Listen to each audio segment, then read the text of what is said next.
से।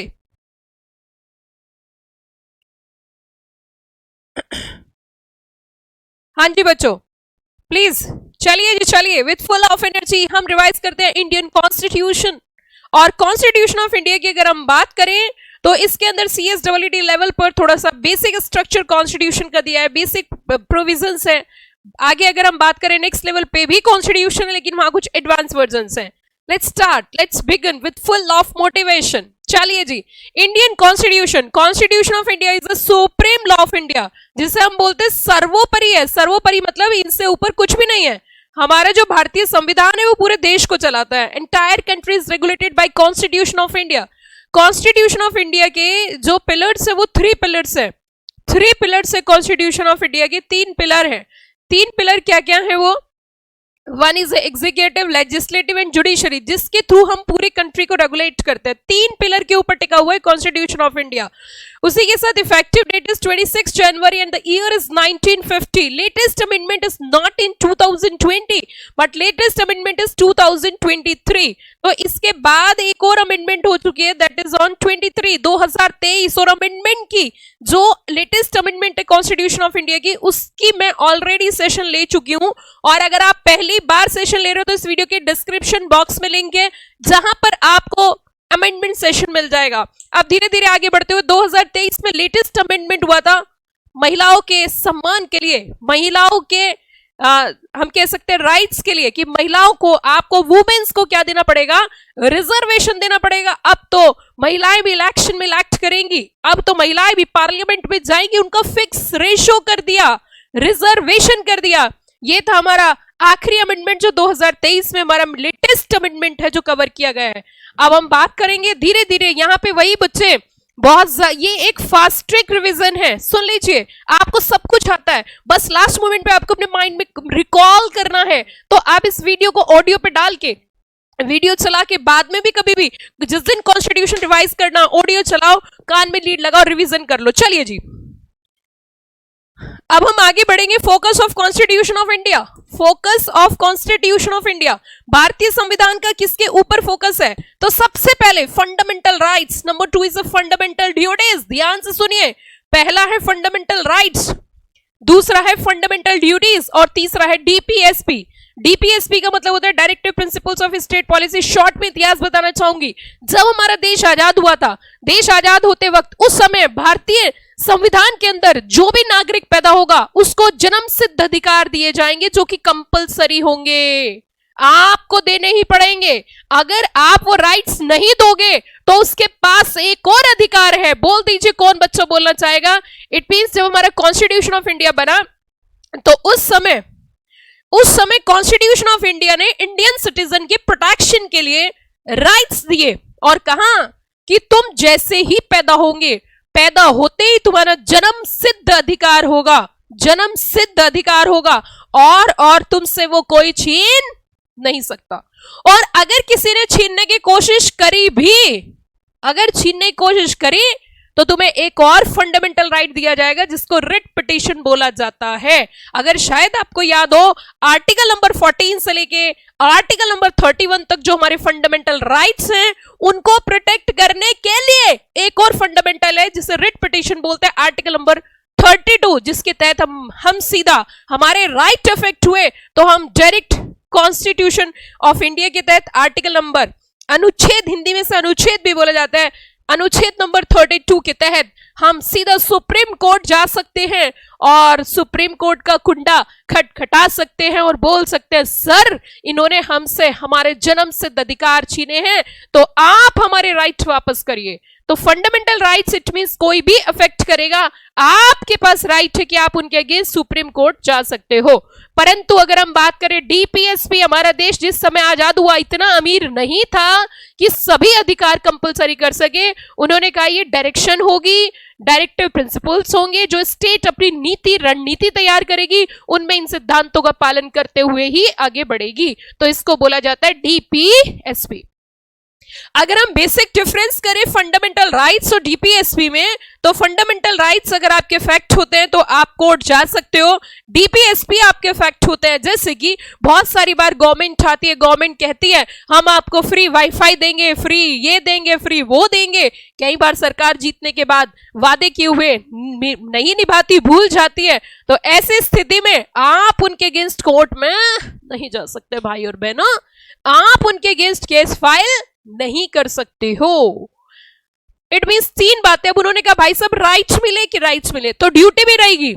सुनिए ध्यान से, आपके राइट है कि राइट है, तो सुनो साथ साथ ड्यूटीज भी रहेंगी कि राइट्स के साथ ड्यूटीज भी रहेंगी। Yes of course, why not? If you are enjoying rights, why you are not following the duties? आप अगर बेनिफिट्स ले सकते हो तो उसके साथ साथ बर्डन भी आपको बियर करना पड़ेगा। भारतीय नागरिक होने के तहत हमारी कुछ फंडामेंटल ड्यूटीज है। सारे जहां से अच्छा हिंदुस्तान हमारा, हम बुलबुले हैं इसके, ये गुलसिता हमारा, और हम हिंदी हैं, हिंदी है, हिंदी है। चलिए जी आगे चलेंगे। धीरे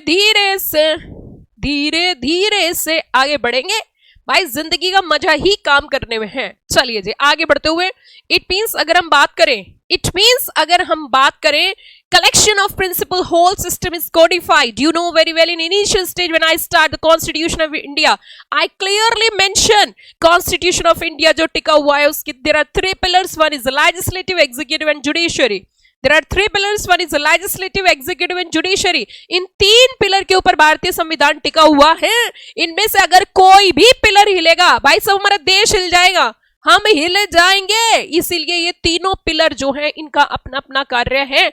और लेजिस्लेटिव का काम है जब जब अधर्म होगा तब तब धर्म की स्थापना करने, जब जब अधर्म होगा तब तब धर्म की स्थापना करने लेजिस्लेटिव का रोल होता है। लेजिस्लेटिव कानून बनाती है, लेजिस्लेटिव स्टैट्यूट्स बनाती है। स्टैट्यूट्स का मतलब होता है the written intention of parliament, the written intention of legislatures. वो चाहते हैं कि हमारी जो इच्छा है, जो हमारी प्रजा है, प्रजा में जब जब गलत होता है उस गलत को रोकने के लिए हमारी जो पार्लियामेंट्स होती है, हमारी जो लेजिस्लेटिव काउंसिल्स होती है, वो कहती है ए अधर्मी तेरे धर्म को मिटा देंगे और नया कानून लेके आते हैं। कानून की अगर हम बात करें, law is a change in the law of nature. It means जब जब चेंजेस होते हैं तब तब कानून आता है। कुछ भी गलत रॉन्ग प्रैक्टिस अगर फॉलो होती है उस प्रैक्टिस को स्टॉप करने के लिए कानून लाए जाते हैं। लेजिस्लेटिव का काम है कानून को बनाना, एग्जीक्यूटिव का काम है उस कानून को बनाए हुए को पालन कराना, और जुडिशरी कहती हैं कि अब तो जेल में, हाँ जी अब तो जेल में जाना पड़ेगा और जेल की रोटी खानी पड़ेगी और जेल का पानी पीना पड़ेगा, अब तो जेल में आना पड़ेगा। आप अगर कभी भी गलत करोगे पुलिस का काम होगा ओए ओए ओए ओए, पुलिस जाएगी पकड़ कर लाएगी और मैजिस्ट्रेट के सामने पेश करेगी। पुलिस कभी भी अगर कोई व्यक्ति कानून का उल्लंघन करता है, ब्रीच ऑफ लॉ करता है, पुलिस के पास कोई अधिकार नहीं है उनसे कन्फेशन लेने का। थोड़ी ऊंची बात कर रही हूं, ऊंचे लेवल की बात कर रही हूं, लेकिन समझने की कोशिश करना। पुलिस के पास कोई राइट नहीं होता कि वो उसको वहीं पर कन्फेशन करे। बोल सन्नी देओल, जैसे देखा होगा आपने, सन्नी देओल तूने देखा मूवीज में देखा होगा, बोल कातिया बोल तूने कत्ल किया है, वो कहता मैंने नहीं किया, मां कसम मैंने नहीं किया। पुलिस के सामने आप कुछ भी बोलो वो एविडेंस माना ही नहीं जाता। आपकी नॉलेज के लिए ऊंची बात बताई मैंने। आगे बढ़ते हैं, और अगर हम आगे चले तो एग्जीक्यूटिव का रोल सिर्फ इतना होता है कि कानून व्यवस्था को बनाए रखना। अगर कोई भी कानून व्यवस्था का उल्लंघन करता है, ब्रीच करता है, कानून को तोड़ता है, तो उसको पकड़ना और चल रे चल जबूरे, तुझे तो हम उठा के जेल में डाल देंगे, जेल करा देंगे जेल। और जेल में हमेशा के लिए नहीं रखते, वो उसको पकड़ के जीप में बिठा के जज के सामने ले जाते हैं। और मैजिस्ट्रेट या जज, अभी टेक्निकल भाषा में मैजिस्ट्रेट भी बोल सकते हो। मेरा ऑब्जेक्टिव है कम टाइम में ज्यादा रिवीजन कराना, क्योंकि आज हमारे देश का ये एक परम या इम्पोर्टेंट फेस्टिवल माना जाता है जिसको बड़े ही धूमधाम से मनाते हैं। इसीलिए आपको बहुत अधिक समय ना लेते हुए आगे बढ़ते हुए चलिए जी, हमने कहा जुडिशरी के सामने पेश कर लेकर पकड़ कर जाना काम किसका होता है? पुलिस का होता है, एग्जीक्यूटिव का होता है। उसके बाद ये दोषी है, ये निर्दोष है, ये कन्विक्ट है, क्विट है, that is decided by the court, not decided by legislative, not decided by executive। हाँ जी बार समझ में आ गया? समझ आ गया? चलिए तो आगे बढ़ते हैं। Constitution of India contain the detailed provisions of citizen and person। हम अगर अपनी बात करें कॉर्पोरेट से जुड़े हुए हैं, आप अगर बात करें आप कंपनी सेक्रेटरी बनने जा रहे हो, एक बात सुन लीजिए, कोई भी कानून पढ़ेंगे उसको हम कनेक्ट कर देंगे किससे? कंपनी लॉ से। ओ यस, हमने कहा फूलों से, सुनिए जरा ध्यान दीजिए, हमने कहा कि कॉन्स्टिट्यूशन ऑफ इंडिया के अंदर दो तरीके के प्रोविजन होते हैं, एक होते हैं सिटीजन के लिए और एक होते हैं पर्सन के लिए। अगर हम सिटीजन की बात करें तो सिटीजन मतलब वो होता है जो इंडियन सिटीजनशिप एक्ट में बोला। इंडियन सिटीजनशिप एक्ट में क्या बोला गया है? इंडियन सिटीजनशिप एक्ट में बोला गया भाई और बहनों कि सिर्फ इंडिविजुअल सिटीजन हो सकता है। हमने कहा बहुत बढ़िया, मजा आ गया। तो हमने पूछा कि कंपनी भी सिटीजन है क्या? रे अरे जवाब दे दीजिए, जितने बच्चे देख रहे हैं जरा फटाफट से, ओ भैया फटाफट रिप्लाई करो, कम ऑन। क्या कंपनी एक सिटीजन हो सकती है? क्या कंपनी एक सिटीजन हो सकती है? ना बब्बना, क्योंकि वो तो क्या है, बहुत अच्छे बच्चे हैं और बड़ा अच्छा लगा आज आपको देख के, आप आज पढ़ने आए और आपका मोटिवेशन देख के तो मुझे मेरा मन प्रसन्न हो गया, बाग बाग हो गया। क्या बात है भैया जी, बहुत अच्छे बच्चे हमारे। चलिए जी आगे चलते, तो सुनो जल्दी से, बिल्कुल टाइम वेस्ट नहीं करना। हमने कहा कंपनी एक सिटीजन नहीं है कि नहीं है? क्यों नहीं है? क्योंकि कंपनी इंडिविजुअल नहीं है, तो इसलिए कंपनी सिटीजन भी नहीं है। तो कॉन्स्टिट्यूशन में जो राइट्स होंगे, फंडामेंटल राइट्स, वो सिटीजन वाले, उसको ये नहीं तेरे को नहीं मिलेगा। किसको नहीं मिलेगा? कंपनी को। तो किसको मिलेगा? सिटीजन इंडिविजुअल को। साफ होगी बात।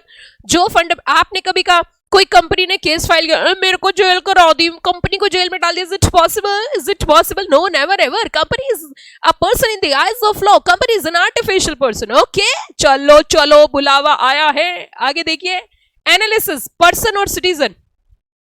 एनालिसिस करें पर्सन और सिटीजन। पर्सन दो तरीके के होता है, आर्टिफिशियल पर्सन, दूसरा होता है नेचुरल पर्सन। कंपनी होता है आर्टिफिशियल पर्सन, इसीलिए उसे फंडामेंटल राइट सिर्फ पर्सन वाले मिलते हैं, सिटीजन वाले नहीं मिलते। आगे हम बढ़ेंगे। डीपीएसपी, जिस समय देश आजाद हुआ उसी समय डीपीएसपी भी आई थी, और डीपीएसपी का मतलब है जब भी कभी कोई स्टेट कानून बनाएगी, जैसे कि आपको मैं यहां कनेक्ट कर देती हूं, article 246 of constitution of India के अंदर पावर डिस्ट्रीब्यूट की गई है। जैसे कि हमारे भारतीय संविधान को फेडरल फीचर्स में भी माना जाता है, तो मैं आपको बता देना चाहती हूँ, आर्टिकल 246 कॉन्स्टिट्यूशन ऑफ इंडिया ने पावर को 3 जगह डिस्ट्रीब्यूट किया है। एक यूनियन लिस्ट है, एक स्टेट लिस्ट है, कॉन्करेंट लिस्ट है। यूनियन लिस्ट के अंदर जो भी मुद्दे आते हैं उनके ऊपर कानून बनाने की पावर सिर्फ और सिर्फ कानून बनाने की पावर सिर्फ और सिर्फ किसकी है?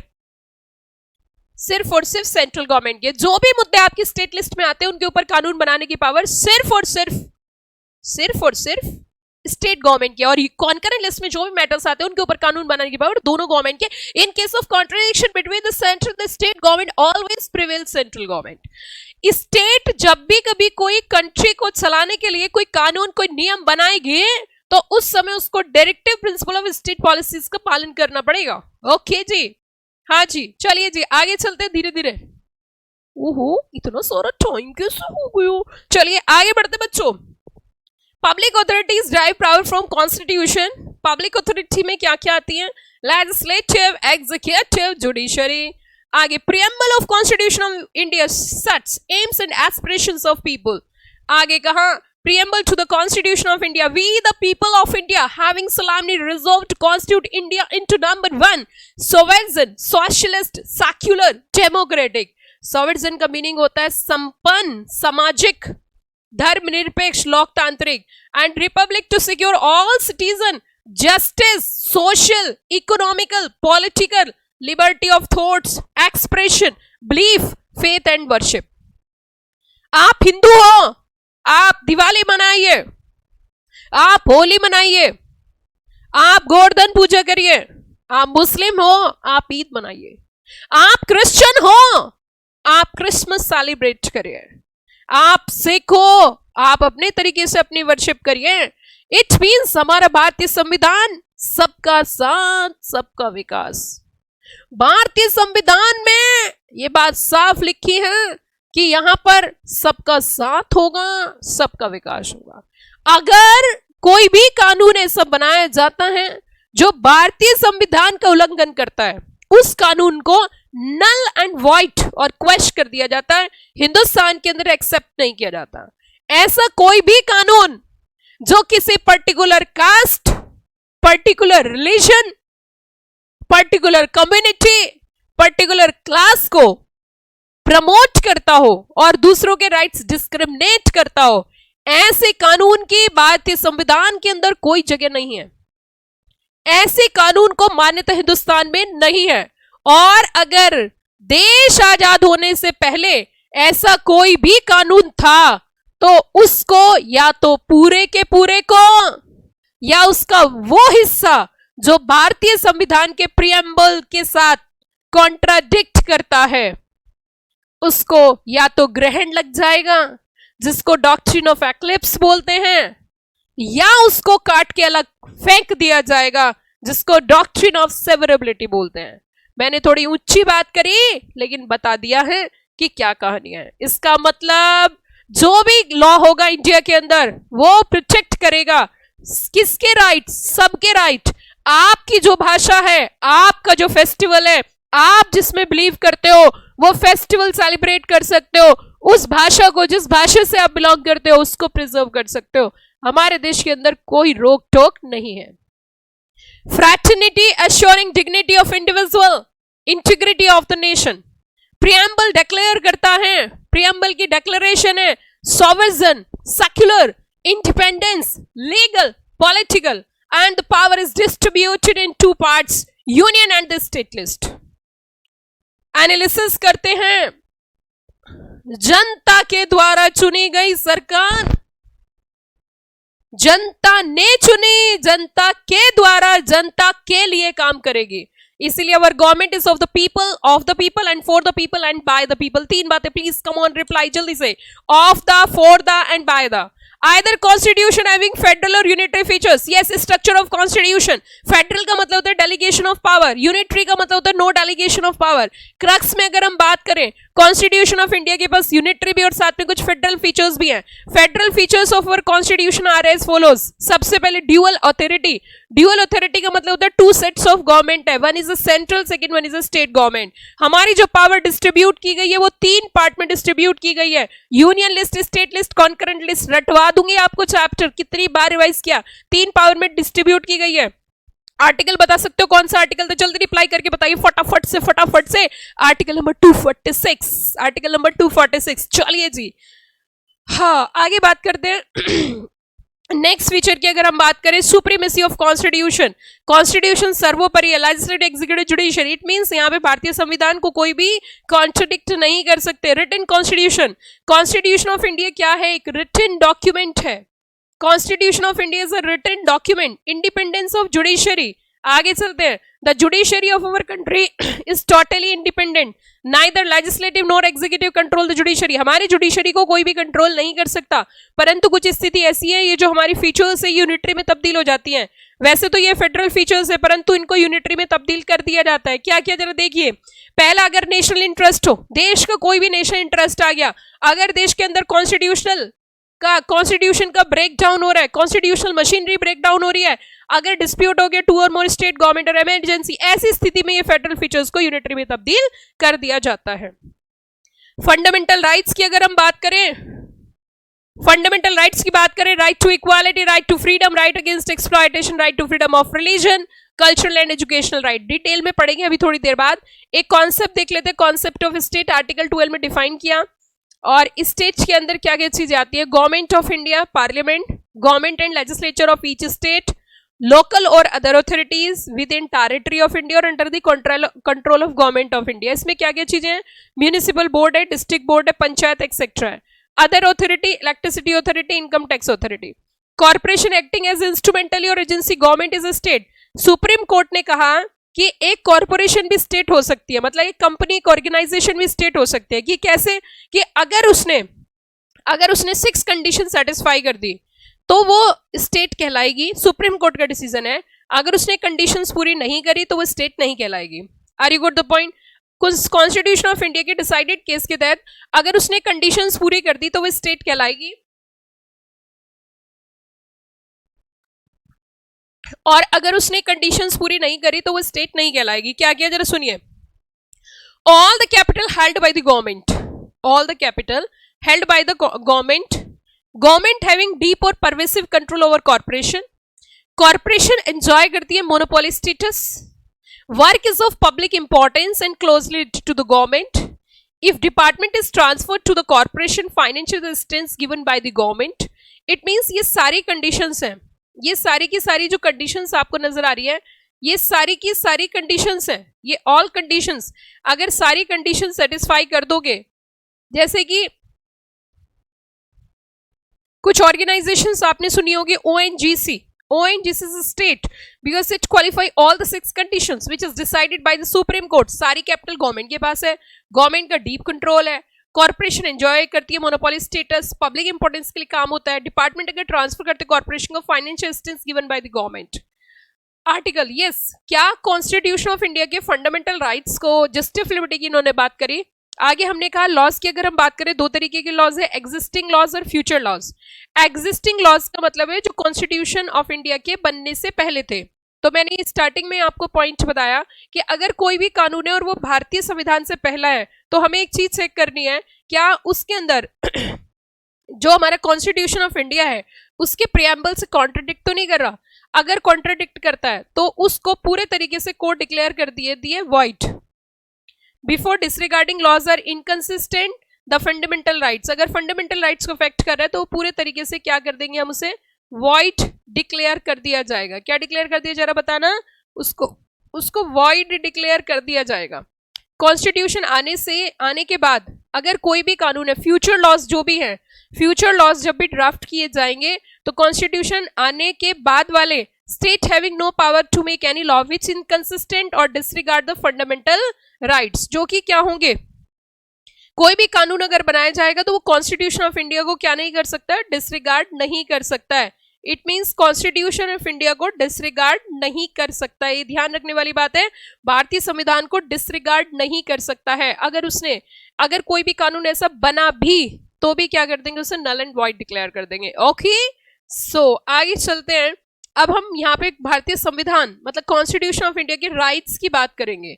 कॉन्स्टिट्यूशन ऑफ इंडिया के राइट्स की बात करेंगे, बिल्कुल ध्यान देना प्यार से और ध्यान से जरा सुनना. कॉन्स्टिट्यूशन ऑफ इंडिया के राइट्स की बात करेंगे. सबसे पहले आर्टिकल नंबर 14 है, equality before law. Article 15, prohibition of discrimination on ground of religion, race, caste, gender और प्लेस ऑफ बर्थ. उसके बाद equal opportunity in matter of public employment, abolition of untouchability, abolition of title. कौन सी cast का है तू, दूर हो, मुझे मत टच करना. This is untouchability, this is not fair. Actually इधर चुपती है बात, ये अच्छा नहीं लगता, बिल्कुल भी अच्छा नहीं लगता कि आप किसी को इस बेसिस पे डिस्क्रिमिनेट करो कि वो पर्टिकुलर जाति में पैदा हुआ, किसी धर्म या जाति में पैदा होना, इसमें हमारा कोई कंट्रोल नहीं है. देखो कुछ चीजों पे हमें कभी घमंड नहीं करना चाहिए. जैसे सुंदरता है, सुंदरता पे कभी हमें घमंड नहीं करना चाहिए. छोटी सी बात बता रही हूँ, ध्यान से सुनना. सुंदरता है, उसमें हमें कभी घमंड नहीं करना चाहिए. हाइट है, उसमें हमें कभी घमंड नहीं करना चाहिए. वैसे घमंड तो किसी भी चीज का नहीं करना चाहिए, लेकिन आप किसी जाति में पैदा हुए इसका घमंड आपको नहीं होना चाहिए. क्यों नहीं होना चाहिए, क्योंकि इसमें आपका कोई रोल नहीं है. आप बहुत खूबसूरत हो, इसमें आपका कोई रोल नहीं है. आपने बहुत अच्छी एजुकेशन ली है, इसमें आपका 1% बोल रही हूँ, वो भी मैं 1% आपका रोल है. 1% आपका रोल क्या है, आज मैं अगर एजुकेटेड हूँ, टचवुड, माता रानी की कृपा से, भगवान की दुआ से, सबके आशीर्वाद से. वैसे मैं कभी ऐसा बोलते नहीं कि मैं बहुत ज्यादा एजुकेटेड है, लेकिन अगर मैं एजुकेटेड हूँ भी, 70-80 हजार लोगों में मैं फॉल करती भी हूँ, जो ऑल ओवर इंडिया में इतनी बड़ी पॉपुलेशन उसके 70-80,000 लोग ही CS बन पाए हैं, अगर मैं उसका हिस्सा हूं तो इसमें सारा क्रेडिट मेरा नहीं है, इसमें ब्लेसिंग्स हैं. सबसे पहली ब्लेसिंग है उस भगवान की जिसने हमें पैदा किया. दूसरी ब्लेसिंग है उनकी जिनकी वजह से हम पैदा हुए, हमारे माँ बाप की. तीसरी ब्लेसिंग हमारी फैमिली की. चौथी ब्लेसिंग हमारे रिलेटिव्स की. पांचवी ब्लेसिंग हमारे टीचर्स की. छठी ब्लेसिंग हमारा कर्मा. और उसके बाद कुछ क्रेडिट मेरा है इसमें, उसमें भी सारा क्रेडिट मेरा नहीं है. इसका मतलब हमें कभी भी किसी चीज के ऊपर किसी भी तरीके का घमंड नहीं करना चाहिए, क्योंकि घमंड एक ऐसी चीज है जो इंसान का विनाश करती है. जैसे कि रावण कभी विनाश घमंड नहीं किया था, तो हमें किसी भी चीज पे कभी कोई घमंड नहीं करना चाहिए, बहुत डाउन टू अर्थ रहना चाहिए. और हाँ, एक चीज में हमेशा हमें मेहनत करनी चाहिए, वो है मेहनत, स्ट्रगल, और अपने आप को मोटिवेट करना चाहिए और आगे बढ़ते चला जाए. चलिए जी आगे बढ़ते हैं. तो आप भी कभी CS बनने के बाद aside I am company secretary, ऐसे वैसे लोग नहीं, हम बात नहीं करते, ऐसा नहीं होना चाहिए. आगे बढ़ते हैं. अब हम इनकी बात करेंगे जरा, ये आए क्यों। पहले मैं वैसे देखो, मैंने ये बोला था मैं बहुत फास्ट फास्ट रिवाइज कराऊंगी, लेकिन बीच में कुछ ना कुछ बातें ऐसी आ ही जाती हैं, बीच में कुछ ना कुछ बात ऐसी आ ही जाती है जो कि बेसिकली मुझे बतानी पड़ती है। जैसे आर्टिकल नंबर 14 की बात करें, equality before law and equal protection of laws, equality before law and equal protection of laws की अगर हम बात करें, equality before law and equal protection of laws,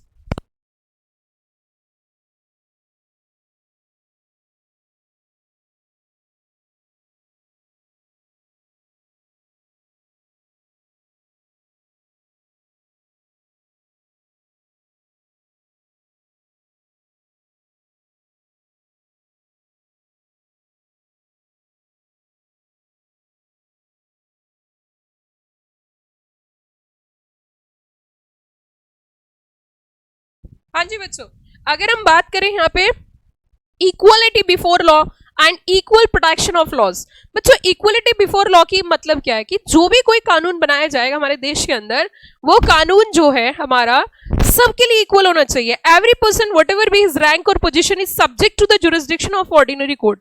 आप राजा हो, आप रंक हो, आप अमीर हो, आप गरीब हो, आप कोई भी हो, डजेंट मैटर, इससे कोई मायने नहीं रखता, जो भी कानून है वो सबके लिए बराबर होगा।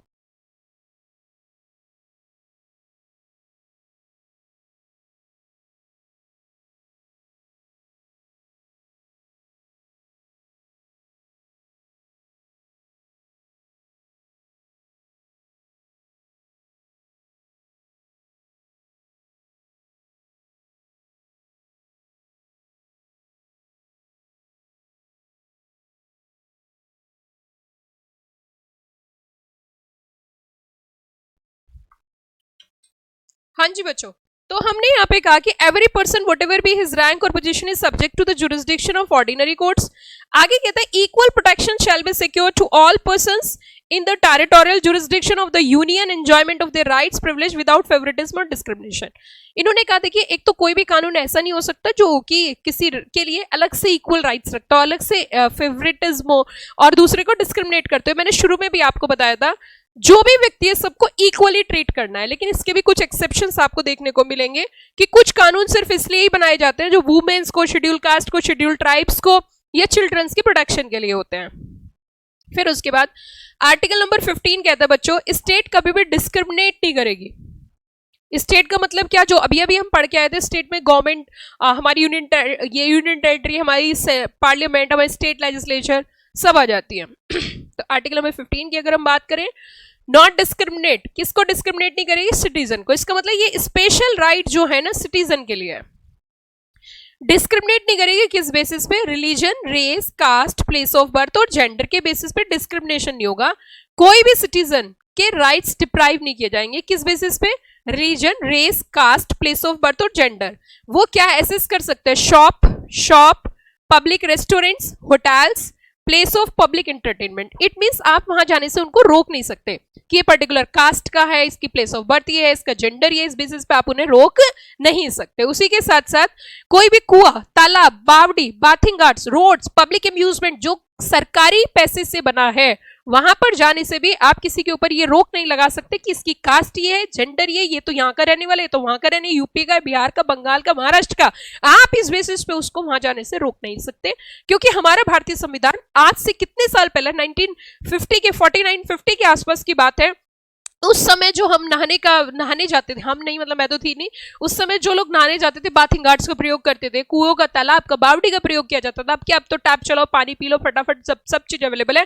परंतु उस समय ये दिक्कत थी, भाई एक गांव है, एक ही गांव में एक ही कुआं है, एक ही कुएं से पूरा गांव पानी पीता है। लेकिन आपने इस बेसिस पे किया पर्टिकुलर कास्ट का है तो ये कुएं को जो हाथ लगाएगा, तालाब को जो हाथ लगाएगा, तो ये नीची जाति का बंदा है तो इससे कुआं जो है दूषित हो जाएगा। ये सब बेकार की बातें हैं, ये नहीं करनी है। आगे कहते हैं उसके बाद फॉलोइंग एक्सेप्शंस, यहां इन्होंने कहा, मैंने आपको जैसे कि बताया था, state can make special provisions for womens, advancement of socially educationally backward class of citizen, SC ST etcetera. Article 16 ने कहा सबका सम्मान एक समान, सबका सम्मान एक समान मतलब सबको सरकारी नौकरी में इक्वल राइट्स होगा। अब इसके भी कुछ एक्सेप्शन है, इसके भी कुछ अपवाद है। जनरल रूल कहता है equal opportunity to all citizen, ये भी फंडामेंटल राइट हमारा सिटीजन के लिए है in matter of public employment. आगे का exception, parliament can make law for any class और क्लासेस ऑफ एम्प्लॉयमेंट, पार्लियामेंट चाहे तो किसी भी क्लास या क्लासेस ऑफ एम्प्लॉयमेंट के लिए अलग से लॉ बना सकता है। उसके अंदर कुछ ऐसे प्रोविजन हो सकते हैं जो पर्टिकुलर कास्ट रिलीजन को रिजर्वेशन प्रोवाइड करे। और एक और बात, कुछ रिलीजियस संस्थाएं रहती हैं जैसे कि रिलीजियस इंस्टीट्यूशंस हैं, रिलीजियस इंस्टीट्यूशंस के यहाँ पर आपकी उस पर्टिकुलर रिलीजन की कुछ सीट रिजर्व हो सकती है। जैसे कि एएमयू की हम बात करें, जामिया इस्लामिया की हम बात करें, गुरु हरकिशन स्कूल की हम बात करें, कुछ ऐसी इंस्टीट्यूशंस हो सकती हैं जो उनके पर्टिकुलर रिलीजन की है, तो उस रिलीजन के लोगों के लिए हम सीट रिजर्व कर सकते हैं। कुछ एक्सेप्शन है। आर्टिकल 17 कहता है कि अनुच्छेद 17 article number 17 says untouchability is abolished. भाई छुआछूत पूरे तरीके से खत्म कर दो, नहीं तो देश खत्म हो जाएगा, देश खत्म हो जाएगा। बाहर लड़ाई करोगे, अंदर लड़ाई करोगे, बाहर पाकिस्तान तुम्हारे सिर पे टक टक टक टक टक कर रहा है, समझो जब देश आजाद होता कितनी, ऊपर से तुम यहाँ पे भी हिंदू मुस्लिम सिख ईसाई खेल रहे हो। भाई कैसे देश की तरक्की होगी रे? ये अबॉलिशन करो, अबॉलिश्ड करो इस प्रैक्टिस को। This is wrong practice, this is not peaceful to our country, this is not giving any favoritism to our country. That's why it play a very negative role in our country. First we have to strong is internally, then only we are able to dispute, we are able to fight with the external to other countries. So it's very very important to abolish this kind of practice. Untouchable, it is ban is abolished. ये हमारे घर पे कोई आया, हमने उसको पानी दे, बोला ए कौन सी जाति का, ये this is not fair. Educated लोग अब ऐसी बातें नहीं करते। और सबसे बड़ी बात, ये एक ऑफेंस माना जाता है, offence in accordance with law, कानून के तहत इसे ऑफेंस बोला जाता है। आर्टिकल 18 कहता है abolition of titles in British government use confer title person who showed special importance, many person were made sir, Raj Bahadur, Rai Sahib, ये सब चीजें खत्म। हाँ, लेकिन कुछ चीजें अभी भी अलाउड है, जैसे कि मेजर, कैप्टन, ये आर्मी टाइटल्स अलाउड है, लेकिन ये राज बहादुर, राय सब, ये सब खत्म हो चुके हैं। थोड़ा सा धीरे धीरे आगे बढ़ेंगे। Article 19 till 22 right to freedom of speech and expression, ये बहुत इंपॉर्टेंट फंडामेंटल राइट है। It is important part of democracy. It means right to express one conviction and opinion freely. आप अपनी बात सबको कन्वे कर सकते हो, फ्रीली अपनी बात रख सकते हो। कैसे कैसे अपनी बात को एक्सप्रेस कर सकते हो? आप मुंह से बोल सकते हो, आप लिखित में दे सकते हो, आप कोई मैगजीन प्रिंट करवा सकते हो, कोई अखबार में प्रिंट करवा सकते हो, प्रेस रिलीज करा सकते हो, और अदर मोड भी है। स्पीच गुड भी हो सकती है, स्पीच बैड भी हो सकती है। एक्सप्रेशन ऑल्सो इंक्लूड, और कैसे एक्सप्रेस किया जा सकता है? कोई मूवी बना के हो सकता है, कोई ड्रामेटिक परफॉर्मेंस हो सकता है, other mode of expression. Right to freedom of speech include silent also, मतलब स्पीच हम यहाँ पे जो बात करें right to freedom of speech includes what? Silent also. अगर कोई नेशनल एंथम सिंग नहीं कर रहा तो आप जबरदस्ती उससे नहीं गवा सकते, ये भी उसका फंडामेंटल राइट है।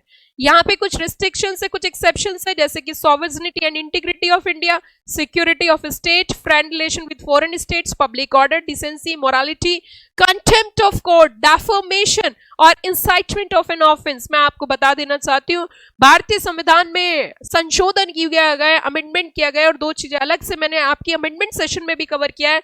आपकी सॉवरेनिटी, इंटीग्रिटी, आप कोई भी ऐसा भाषण, भड़काऊ भाषण नहीं दे सकते जिसमें देश में दंगा फैल जाए। आप कभी भी कोई ऐसा भाषण नहीं दे सकते जिससे कोई ऑफेंस करने के लिए उकसा रहे हो। इस तरीके की चीजें बैन है। वैसे आपका बोलना जन्म सिद्ध अधिकार है, परंतु बोलते वक्त कुछ विशेष रूप से कुछ बातों का आपको ध्यान रखना है, इन सब शब्दों, इन सब चीजों को, कंडीशंस को फॉलो करना है। आप चाहो तो अपनी बात पीसफुली रख सकते हो, अन्ना तुम संघर्ष करो हम तुम्हारे साथ हैं, आप अपनी बात रख सकते हो, लेकिन लेकिन लेकिन लेकिन लेकिन डंडे, बंदूक, चाकू, तलवार, माचिस, ये सब लेके नहीं पहुंच सकते भाई साहब। बम लेके पहुंच गए विदाउट आर्म्स, विदाउट आर्म्स। समझ में आई बात?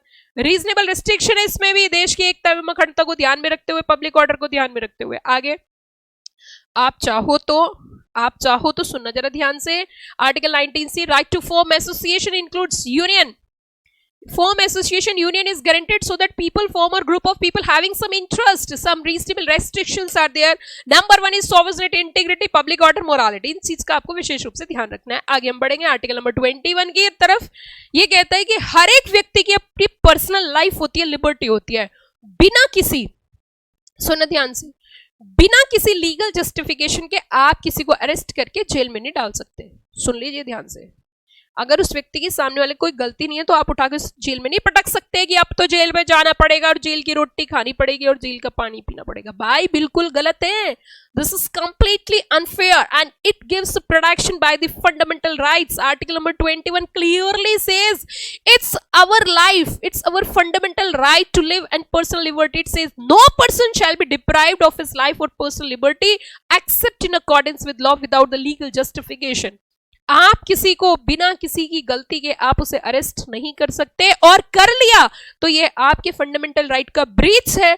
और जब जब अधर्म होता है तब तब धर्म की स्थापना करने आता है। आर्टिकल नंबर 32 जो कि रिट पिटिशन है। आखिरी अंतिम टॉपिक है इस चैप्टर का, right to of couple to adopt son, right to education. भाई और बहनों, आर्टिकल 21 इंसर्ट किया गया था कॉन्स्टिट्यूशन में अमेंडमेंट करके, और ये कहता है कि it is a duty of state. पढ़ेगा इंडिया तो बढ़ेगा इंडिया। स्कूल चले हम अभियान चलाया गया था कि बच्चा जो है 6 साल से लेकर 14 साल की उम्र तक उसकी पढ़ने की उम्र होती है। और मुझे लगता है आपको तो 3 साल की उम्र में ही पढ़ने बिठा दिया होगा स्कूल में, कितना गलत किया भाई। 6 साल तक बच्चों को फ्री छोड़ देना चाहिए, वो मौज करे, मस्ती करे, चॉकलेट खाए, टॉफी खाए, दुकान पे जाए, इधर घूमे उधर घूमे। पर अब तो 6 साल का बच्चा तांडव कर देगा। लेकिन 6 साल उम्र बोली गई है पढ़ाई करने की, मतलब बच्चा पढ़ने लायक 6 साल की उम्र में होता है। तो यहाँ ड्यूटी है स्टेट की, राइट क्या है चिल्ड्रन का 6 to 14 years, right to education. आगे आर्टिकल कहता है कि भैया जी production in traffic in human being, force labour, beggar. आप बिना किसी कंसिडरेशन के, आपने कोई कंसिडरेशन नहीं पे किया और आप उससे बस काम करवाए जा रहे हो। ओ भैया रे ए हेलो क्या कर रहे हो तुम, ये कि हम तुम्हें एक चवन्नी नहीं देंगे लेकिन तुमसे काम पूरा लेंगे। This is not fair, allowed नहीं है, ये भिखारी नहीं बना सकते आप उसे, ठीक है। आप किसी से उसकी बिना इच्छा के जबरदस्ती force labour, traffic in human being, इंसान को भाई साहब आप सेल, लेट आउट और डिस्पोज ऑफ, मतलब जब जितने दिन मन करा उससे काम करवाया, जितना किया, उसके बाद उसकी जरूरत नहीं उसे डिस्पोज ऑफ कर दिया। ओ भैया कॉन्ट्रैक्ट पे लोग लेके आ रहे हैं, 4 आदमी लेके आओ, 5, ये सब बकवास है, बंद करिए। भारतीय संविधान ने इस चीज को बैन कर दिया है, traffic in human beings. Okay, आप कभी भी फोर्स लेबर, बंधुआ मजदूर नहीं रख सकते, आप किसी बिना कंसिडरेशन के कोई काम नहीं करा सकते। जब तक हम नीचे से डेवलप होके नहीं आएंगे तब तक हम आगे नहीं बढ़ सकते। आगे हम बात करेंगे आर्टिकल नंबर 24। आर्टिकल नंबर 24 की बात करें, no child below the age of 14 years shall be employed in any factory. कोई भी बच्चा 14 साल की आयु से कम वाला फैक्ट्री में काम नहीं कर सकता है, फैक्ट्री में काम नहीं कर सकता। सुन लीजिए, no child below the age of 14 years shall be employed to work in any factory और mines engaged in hazardous employment. Hazardous employment का मतलब होता है, जैसे कि फैक्ट्रीज एक्ट की अगर हम बात करें, उसका सोल पर्पस, बेसिक पर्पस यही है, उसका बेसिक पर्पस यही है। क्या बेसिक पर्पस जरा बताइए? उसका बेसिक पर्पस एकदम साफ है। क्या साफ है? कि कभी भी आप किसी व्यक्ति से, किसी बच्चे, क्योंकि देखिए बच्चे जो होते हैं ना, बच्चों की जो एज होती है कि वो 6 साल से 14 साल तक, अगर 6 to 14 ईयर्स की एज में, अगर 6 to 14 ईयर्स की एज में वो बच्चा, अगर 6 to 14 ईयर्स की एज में, ध्यान दीजिए, अगर 6 to 14 ईयर्स की एज में भी वो काम करेगा तो वो डेवलप कब होगा? अगर 6 to 14 ईयर्स की एज में भी वो बच्चा काम करेगा तो वो डेवलप कब होगा? इसीलिए constitution of India clearly says कि अगर कोई भी चाइल्ड है जिसकी एज 14 ईयर्स से कम है, वो किसी फैक्ट्री में काम नहीं कर सकता, वो किसी भी फैक्ट्री में काम नहीं कर सकता। और इसी वजह से हमारे देश के अंदर फैक्ट्रीज एक्ट आया था, इसी वजह से हमारे देश के अंदर फैक्ट्रीज एक्ट आया था। उसके बाद आगे चलते हैं हम, right to constitutional remedies. Right to constitutional remedies क्या है, जल्दी बताइए। फैक्ट्रीज एक्ट पूरा इसी से निकला हुआ है। हाँ जी, जल्दी बताओ फटाफट से। Right to constitutional remedies, come on fast, आगे बढ़ते हुए, धीरे धीरे, होले होले आगे बढ़ते हुए। Right to constitutional remedies, come on. Article number 32। अगर आर्टिकल नंबर 32 की हम बात करें, आर्टिकल नंबर 32 की बात करें, 32 फंडामेंटल राइट्स है। फंडामेंटल राइट्स क्या करता है? प्रोटेक्शन करता है। व्हेन इट इज यूज्ड, जब भी हमारे फंडामेंटल राइट्स अफेक्ट होते हैं, जब भी हमारे फंडामेंटल राइट्स अफेक्ट होते हैं तो हम क्या करते हैं? जब भी हमारे कभी फंडामेंटल राइट्स अफेक्ट होते हैं तो ऐसी स्थिति में हम रेमिडियल एक्शन लेते हैं। रेमिडियल एक्शन मतलब सुप्रीम कोर्ट में रिट पिटीशन फाइल करते हैं। क्यों? एनफोर्समेंट ऑफ फंडामेंटल राइट्स को, अपने फंडामेंटल राइट्स को फोर्स करने के लिए।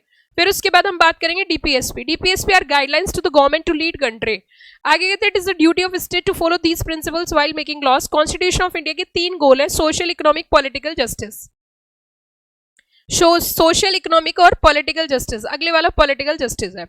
अब हम यहाँ पे बात करेंगे what is the difference between a fundamental rights and the DPSP. मैंने आपको स्टार्टिंग में बताया था कि फंडामेंटल राइट्स जब अफेक्ट होते हैं, supreme court, state government, central government और स्टेट गवर्नमेंट के खिलाफ हम आपका रिट पिटिशन फाइल कर सकते हैं। लेकिन अगर हमारे director principles, state policy affect होते हैं तो हम कोई भी कोर्ट में केस फाइल नहीं कर सकते, क्योंकि ये मैंडेटरी नहीं है और ये मैंडेटरी है। यहां तक बच्चों मजा आ रहा है? चलिए जी, थोड़ी देर का और साथ आपका चाहिए। आपका साथ है तो हम भी आपके साथ हैं। चलिए आगे बढ़ते हुए, बहुत अच्छे बच्चों, बहुत अच्छे। अभी तक किसी भी बच्चे को कोई डाउट हो तो पूछ सकते हो, क्योंकि हम लगभग इस चैप्टर के 50% या 70% तक पहुंच चुके हैं। बस कुछ देर और चैप्टर खत्म। ओके बच्चों, चलो जल्दी बताओ फटाफट से। मैं आपके रिप्लाई का इंतजार कर रही हूँ बेटा, जल्दी फटाफट से रिप्लाई करो। अभी तक किसी बच्चे को कोई डाउट या प्रॉब्लम हो तो पूछ सकते हो, तभी मैं आगे बढ़ूंगी। अभी तक मैंने जो पढ़ाया उसमें किसी बच्चे को कोई दिक्कत, कोई प्रॉब्लम, कोई डाउट हो तो पूछ सकते हो।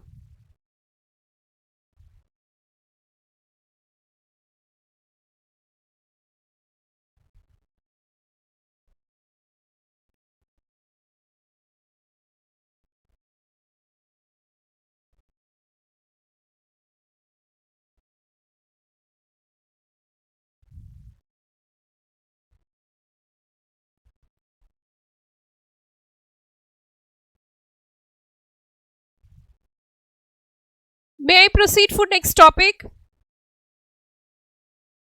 चलिए जी, अगर हम अगले टॉपिक की बात करें, जैसे कि आप सभी बच्चे जानते हो कि फंडामेंटल ड्यूटीज होती है। फंडामेंटल ड्यूटीज का मतलब आपको बहुत सारे फंडामेंटल राइट्स मिले हैं, और फंडामेंटल राइट्स मिले तो साथ में कुछ फंडामेंटल ड्यूटीज भी है। जैसे कि सारे जहां से अच्छा हिंदुस्तान हमारा, हम बुलबुल इसके गुल सिदा हमारा।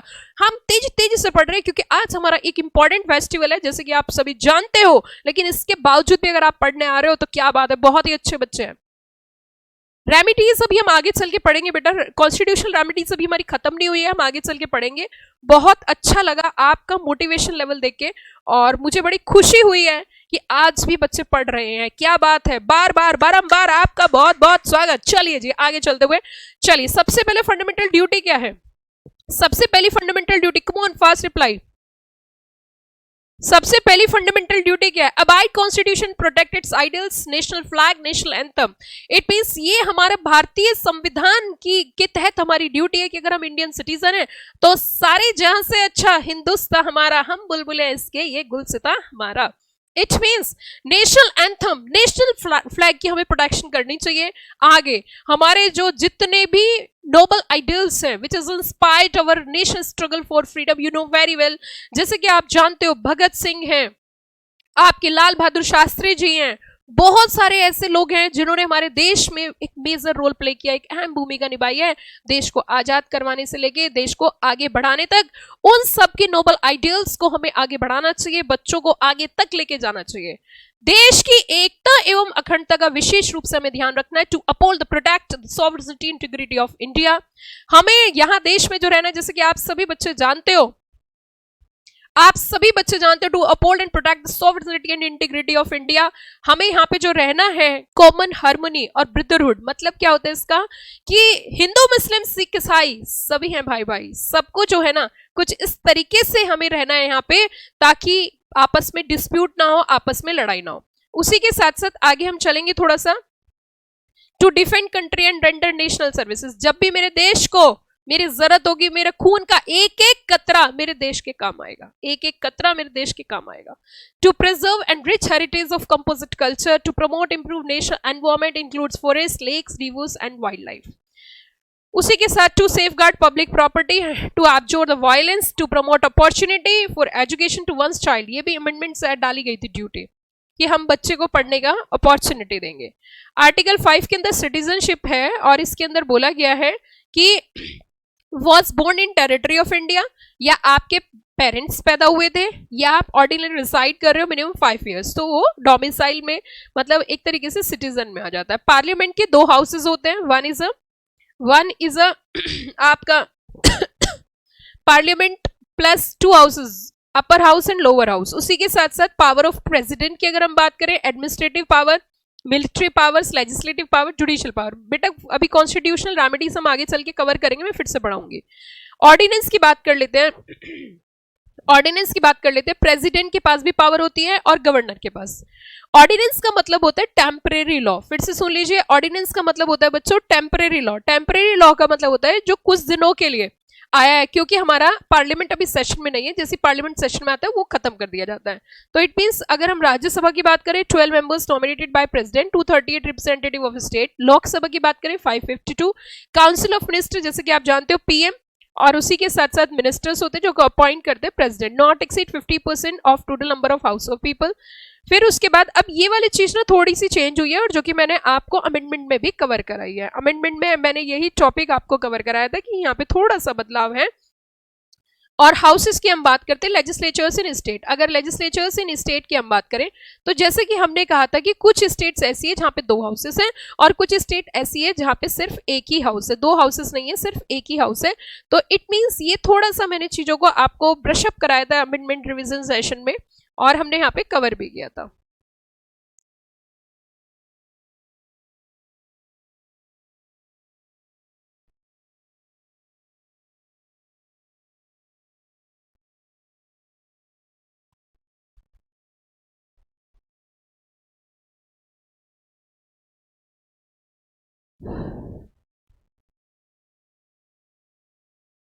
मेजर कॉन्स्टिट्यूशनल अमेंडमेंट्स जब हमने की थी, तो स्टेट काउंस हैविंग लेजिस्लेटिव काउंसिल्स वो कौन कौन सी है? आंध्र प्रदेश, बिहार, एमपी, महाराष्ट्र, कर्नाटक, तमिलनाडु और उत्तर प्रदेश।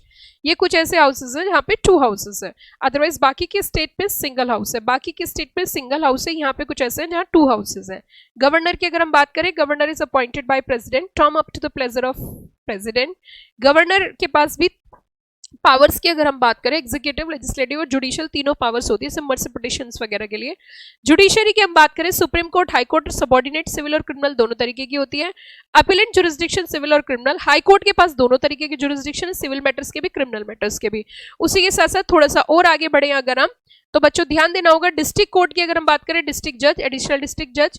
क्रिमिनल में मैजिस्ट्रेट। एक बात और सुनिए, निचले स्तर पे जो अदालत होती है उसमें जब भी कभी क्रिमिनल केसेस होते हैं तो मैजिस्ट्रेट्स होते हैं। अपर कोर्ट्स में जैसे हाई कोर्ट, सुप्रीम कोर्ट, वहां पे सिर्फ जजेस होते हैं। Crux, executive ministry not try criminal prosecution, jurisdiction only miscellaneous matters like शांति के लिए। जुडिशियल मैजिस्ट्रेट में फर्स्ट क्लास, सेकंड क्लास होते हैं। First class like court of session try all the offences prescribe by law but announcing death sentence subject to confirmation by the high court. आप powers पढ़ोगे आगे चल के अगले level पे, पावर्स हमें कोर्ट की पढ़नी है, तो मैं आपको बता देती हूँ कि पावर अलग अलग दे रखी है। जैसे कि कोर्ट ऑफ सेशन है, वो आपको मृत्युदंड दे सकता है, लेकिन मृत्युदंड उसकी एब्सोल्यूट पावर नहीं है, subject to the confirmation by the high court है। हाई कोर्ट की अपनी एब्सोल्यूट पावर है। मेट्रोपोलियन मैजिस्ट्रेट कुछ मेट्रोपोलियन सिटीज में होते हैं, अहमदाबाद, हैदराबाद, इस तरीके की बड़ी सिटीज में जो महानगर है वहां पे मेट्रोपोलियन मैजिस्ट्रेट बना देते हैं। स्पेशल ट्राइब्यूनल्स आप जानते हो, quasi judicial bodies, NCLT, NCLT, आपकी आईटीएटी है, और उसी के साथ डीआरटी, डीआरएटी, वेरियस कॉन्स्टिट्यूशन आज के डेट में स्पेशल ट्राइब्यूनल्स है। टाइप्स ऑफ रिट्स, जो कि कई सारे बच्चों को डाउट था, प्लीज बस थोड़ी देर की बात हो रहा है, बस थोड़ी सी देर की बात हो रहा है। आपका इंटरेस्ट देख के मुझे बहुत अच्छा लगा, बड़ा अच्छा लगा। थोड़ी सी देर और आपको पेशेंस रखना है। अब हम यहाँ पे रिट्स पढ़ेंगे। रिट्स कई बार कुछ बच्चों का ना डाउट भी हो सकता है, तो बिल्कुल ध्यान से सुनना। हमारा फंडामेंटल राइट था कि बिना किसी वजह के, बिना किसी लीगल जस्टिफिकेशन, बिना किसी गलती के कोई हमें अरेस्ट नहीं कर सकता, और अगर उन्होंने अरेस्ट करके हमें जेल में बंद कर दिया तो ऐसी स्थिति में हम सुप्रीम कोर्ट में जब जाएंगे तो रिट पिटिशन फाइल करेंगे। रिट मतलब राइट के हमारे अफेक्ट हुए हैं, और हम वहां पे बोलेंगे सर हमें बिना किसी वजह के अरेस्ट किया गया। अब कौन बोलेगा? या तो व्यक्ति वो खुद या उसके घर वाले जाके रिट फाइल करेंगे।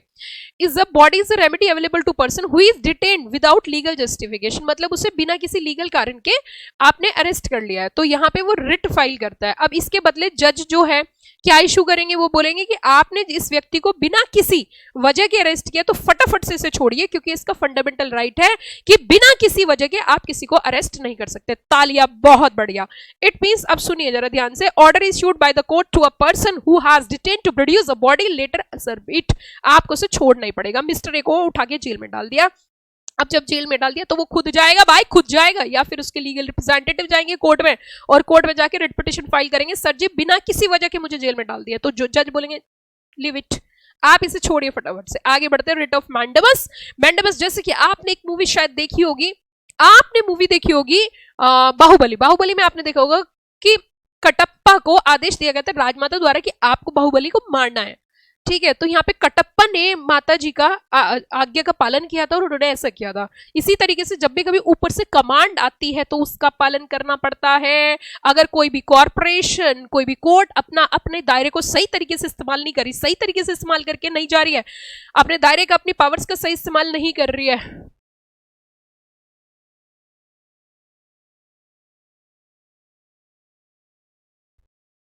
जुरिस्डिक्शन ऑफ हाउसेस मतलब किसका टॉपिक की बात कर रहे हो?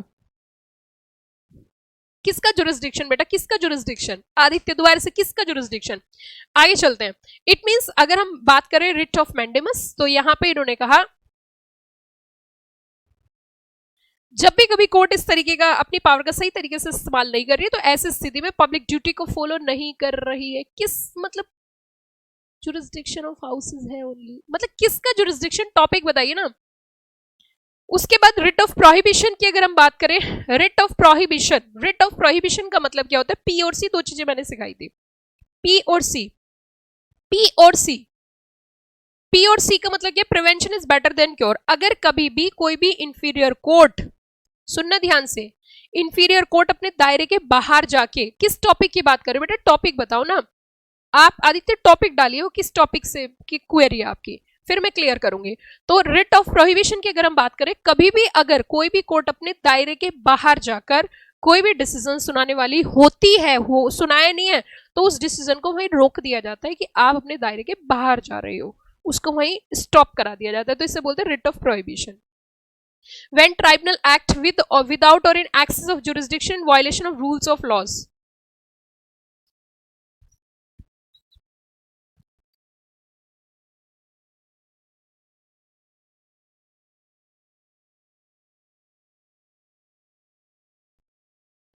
अरे बेटा वो ऑलरेडी क्लास में कवर है ना आदित्य, क्लास में ऑलरेडी कवर है, वो क्लास में ऑलरेडी कवर है। आप मुझे पर्सनल क्वेरी करो, मैं फिर समझाती हूँ, कॉल कर लेना, मैं समझा दूंगी आपको। वो ऑलरेडी कवर है बेटा, ऑलरेडी कवर है, वो क्लास में अमेंडमेंट अलग से कराया था। अब सुनिए, ध्यान दीजिए, आगे हमने कहा ट्राइब्यूनल अगर कभी भी अपने दायरे से बाहर जाके कोई भी डिसीजन देती है तो स्टॉप कर दिया जाता है। रिट ऑफ सिसोरियो, रिट ऑफ सिसोरियो ये क्या कहता है? डिसीजन सुना दिया, मतलब डिसीजन दे चुके हैं। अब डिसीजन अगर कोर्ट ने अपनी पावर को एक्सरसाइज करके, और पावर भी वो जो अपने दायरे से बाहर जाके आपने सुना है, तो वो डिसीजन क्वैश कर दिया जाता है, खत्म कर दिया जाता है, इसे बोलते हैं रिट ऑफ सिसोरियो। आगे हम बढ़ेंगे इसके बाद क्यूवेरेंटो। क्यूवेरेंटो का मतलब होता है कि आपने किस बेसिस पर पोजीशन होल्ड करी है। अगर कोई भी गवर्नमेंट पोजीशन आपने होल्ड करी है तो किस बेसिस पर आपने होल्ड करी है, क्या क्वालिफिकेशन थी, क्या एग्जाम पास किया, वो बताना पड़ता है।